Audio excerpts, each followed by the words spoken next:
De Bruyne shines as a perfect false forward as Man City await their new N09. Pep Guardiola can be the scourge of the center forward, the pioneer who threatens to render them an endangered species. So how better to celebrate signing the world's most coveted young striker than by presenting an argument that he doesn't really need him. Just a second player to score 4 goals in a Premier League game this season was a Manchester City midfielder, Kevin De Bruyne. Wolves, who had one of the best defensive records in Europe a few weeks ago, conceded 5. Guardiola joked he was disappointed De Bruyne, who also hit the post, did not get 5 of his own. The only other player on 4 this year, incidentally, was the City striker who decided he wasn't a striker, in Gabriel Jesus. He was long seen as Sergio Aguero's long-term successor. Instead, Erling Haaland may belatedly assume that mantle, but only after 2 seasons, when City should win the Premier League without needing a specialist centre forward in their strongest side.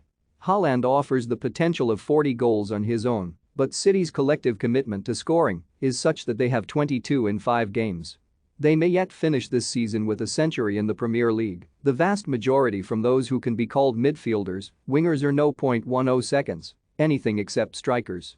Guardiola celebrated Haaland's imminent arrival by doubling down on his Pepness.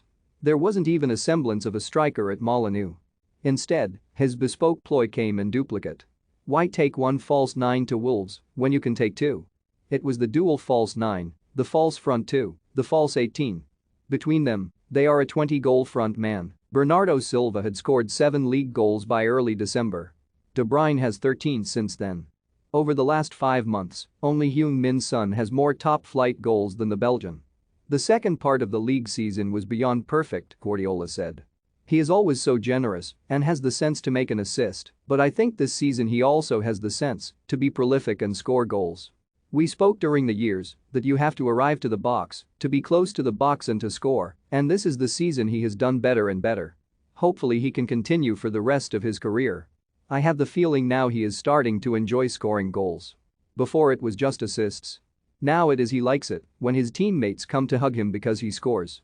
There is something Guardiola-esque to it, to converting a technician into a scorer. Last season, it was Ilkay Gundogan's turn. In winter, Riyad Mahrez had a spell as a goal-a-game man. De Bruyne, with 16 goals and 12 assists in his last 28 starts, has sustained that sort of impact for longer. If everyone in a Guardiola team is a midfielder, De Bruyne is a better midfielder than everyone else. And, still more than usual, everyone was a midfielder. Haaland, a career centre forward, may wonder what happens when his next manager goes ultimate Pep. The starting 11 featured a ball-playing goalkeeper, a ball-playing centre-back and 9 players who felt midfielders of varying types, from the playmaker full-backs to the Stockport Iniesta on the left wing. It was an advertisement of the merits of playing without a striker, both in terms of potency and positioning.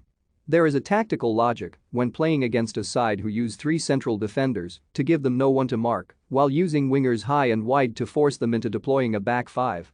It still requires attacking midfielders capable of judging and timing their runs into the box. Our front 4 were able to find the right moments to come in and go deep, said De Bruyne. He had illustrated it by coming from deep for his first goal. And his second. And his third. And his fourth. When Bernardo was coming in, I was trying to drop deep and vice versa, he explained.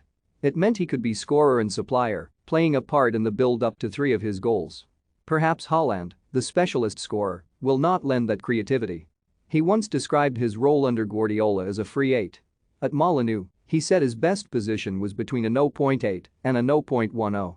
He looked liberated. City will soon have a genuine 0.9. In the meantime, De Bruyne was deadly as a free false 9.